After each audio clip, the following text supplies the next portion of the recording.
Masamang masama yung loob ko ngayong araw. Nandito ako ngayon sa SM Mega Mall at grabe yung pinagdaanan ko ngayong araw.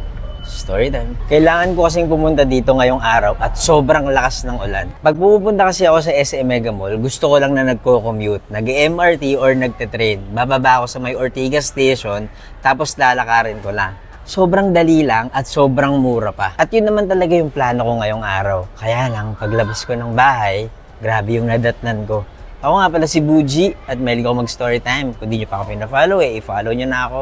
Umuulan nun, tapos sobrang baha. Sinubukan kong mag-book ng kotse o kaya ng motor, pero walang tumatanggap sa akin.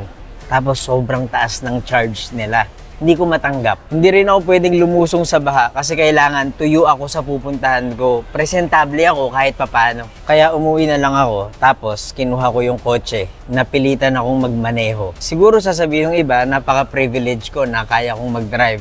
Pero sa totoo lang, iniiwasan kong magmaneho. Kasi una, sobrang mahal. Pangalawa, sobrang alam ko na masastuck lang ako sa traffic. Ayun nga, sobrang tagal ko sa traffic. Tapos iniisip ko pa yung presyo ng gasolina na nagtataas.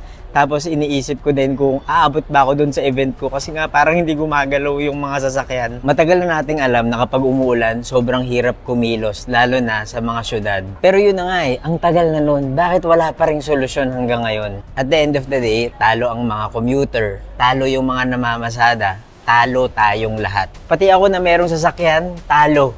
Talo yung mga negosyante. Siguro yung iba na kumikita sa paghihirap ng ibang tao, hindi lugi. Ang hirap kasi paulit-ulit na lang din tayong nagre-reklamo. Siguro yung tamang solusyon, next time, bumoto na lang tayo ng tama. Bumoto tayo ng mga taong kayang gumawa ng tama, yung makakahanap ng solusyon para sa mga problema natin. Yung totoong solusyon